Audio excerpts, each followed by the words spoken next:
Welcome to English Baba channel class 10 English footprints without feet से chapter number 6 है the making of a scientist. आज हम करेंगे इसके क्वेश्चन आंसर, तो जल्दी से वीडियो को लाइक कर दो। आई होप चिल्ड्रन आपने वीडियो को लाइक कर दिया है और अभी तक चैनल को सब्सक्राइब नहीं किया तो सब्सक्राइब कर दो सो दैट आपको हमारे सारे अपडेट्स मिलते रहे। क्वेश्चन नंबर 1 देखिए, how did a book become a turning point in Richard Ebright's life.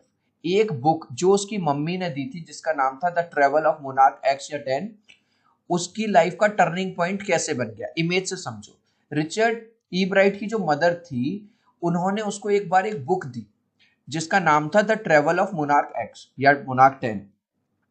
जब उन्होंने इस बुक को पढ़ा तो उन्होंने बटरफ्लाइज के बारे में जाना, उनको कलेक्ट करना शुरू किया और उनका इतना ज्यादा इंटरेस्ट बन गया कि वो आगे चलकर एक साइंटिस्ट बन गए। देखो, Richard Ebright's mother gifted him a book named the travel of monarch. Children, ये वाली बुक अमेजोन पे भी अवेलेबल है। रिचर्ड ईब्राइट की मम्मी ने उनको एक बार ये वाली बुक दी थी the travel of monarch. After reading it he became interested in butterflies. जब उन्होंने इस बुक को पढ़ा तो उनको बहुत मजा आने लगा, बटरफ्लाइज में वो इंटरेस्ट लेने लगे। He started doing some projects and experiment, और उन्होंने कुछ प्रोजेक्ट्स करना शुरू कर दिया, कुछ एक्सपेरिमेंट करना शुरू कर दिया। Finally he became a great scientist, और इस बुक का इतना असर पड़ा कि वो फाइनली एक बड़े साइंटिस्ट बन गए। How डिज his mother help him, उसकी मम्मी कैसे हेल्प करती थी। जब वो ईब्राइट छोटा था तो उसको इस तरह के टॉयज, इस तरह की एक्टिविटीज करवाती थी जिसमें साइंटिफिक फन हो, है ना, साइंटिफिक लर्निंग हो। बुक भी उन्होंने दी थी ट्रेवल ऑफ मोनार्क एक्स, जहां पे भी साइंस एग्जीबिशन लगती थी, साइंस मॉडल होते थे, उसकी मदर उसको ले जाती थी दिखाने के लिए। तो स्टार्टिंग से ही उसकी मदर ने उसको क्यूरियस बनाने की कोशिश की। आंसर लिखेंगे, from the very beginning her mother took him on scientific trips. Starting से ही उसकी मम्मी उसको साइंटिफिक ट्रिप्स पे ले जाती थी and bought science related toys and kits, और उसके लिए साइंस से रिलेटेड जो टॉयज होते हैं, किट्स होते हैं, वो खरीदती थी। Finally one day she gave him the book, और एक दिन उसकी मम्मी ने उसको ये वाली book the the travel of monarch x which changed his life forever, जिसने उस लड़के की यानी ईब्राइट की लाइफ हमेशा के लिए बदल के रख दी।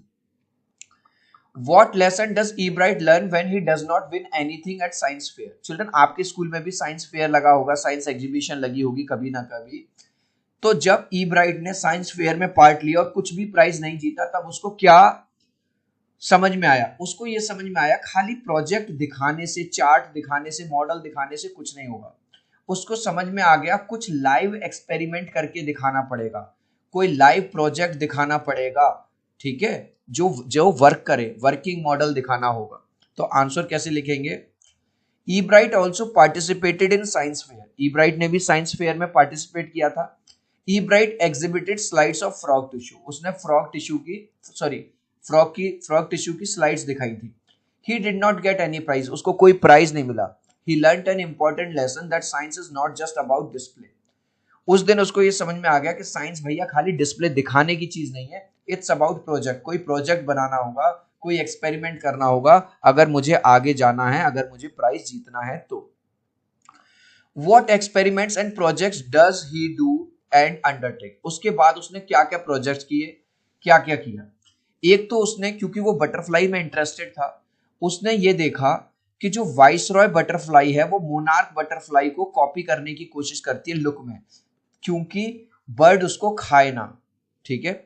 दूसरा, उसने मोनार्क बटरफ्लाई का जो प्यूपा होता है उस पे जो गोल्डन स्पॉट्स होते हैं ये वाले, उसकी भी उसने स्टडी की कि इसका क्या रीजन है और क्यों। तो आंसर कैसे लिखोगे? He did his experiments on viceroy butterflies, उसने अपने एक्सपेरिमेंट करे वाइसरॉय बटरफ्लाई पे, to show that they copied monarch butterfly, ये दिखाने के लिए कि वो मोनार्क बटरफ्लाई को कॉपी करते हैं। He studied bright spots on monarch pupa, ये देखो मोनार्क प्यूपा के ऊपर जो ब्राइट स्पॉट्स हैं ये वाले, उसने इसकी भी स्टडी की। Also he find out how cells read their DNA, और उसने ये भी पता लगाने की कोशिश की जो सेल्स हैं वो डीएनए को कैसे रीड करती हैं। आपकी मैम ने बताया होगा डीएनए जेनेटिक मटेरियल होता है। चिल्ड्रन, आगे बढ़ूं उससे पहले वीडियो को एक लाइक कर देना, आपके एक लाइक और सब्सक्राइब से बहुत मोटिवेशन मिलता है। 3 तक काउंट करूंगा चिल्ड्रन, प्लीज वीडियो को लाइक कर दो, 1 2 3।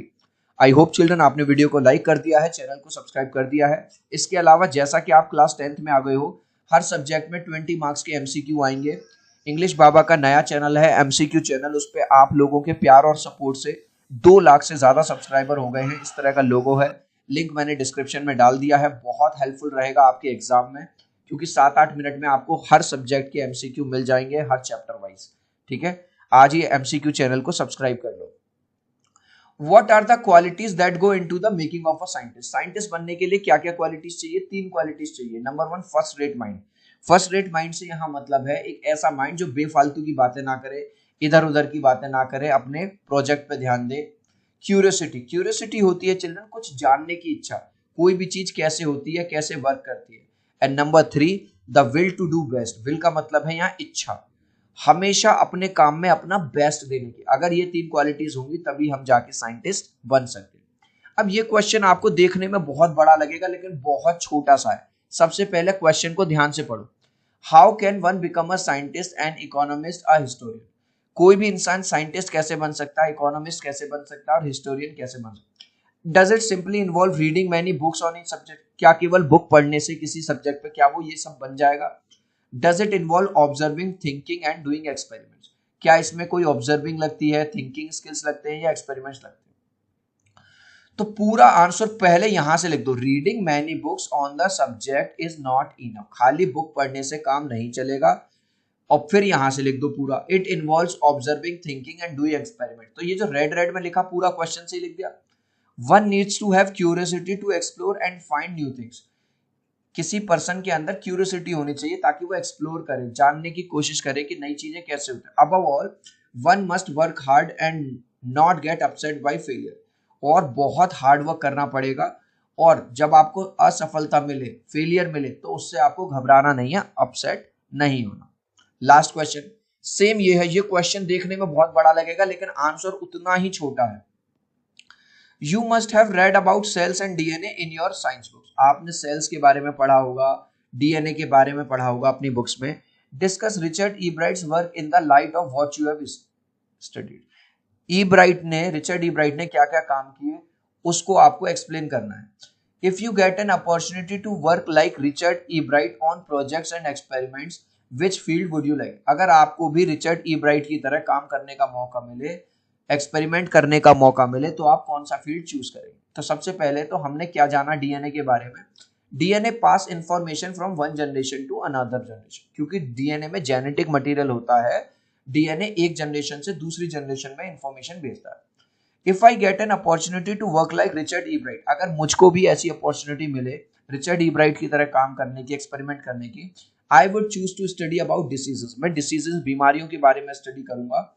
By studying the DNA, जब मैं डीएनए की पढ़ाई करूंगा, I may find ways and means to cure many illness.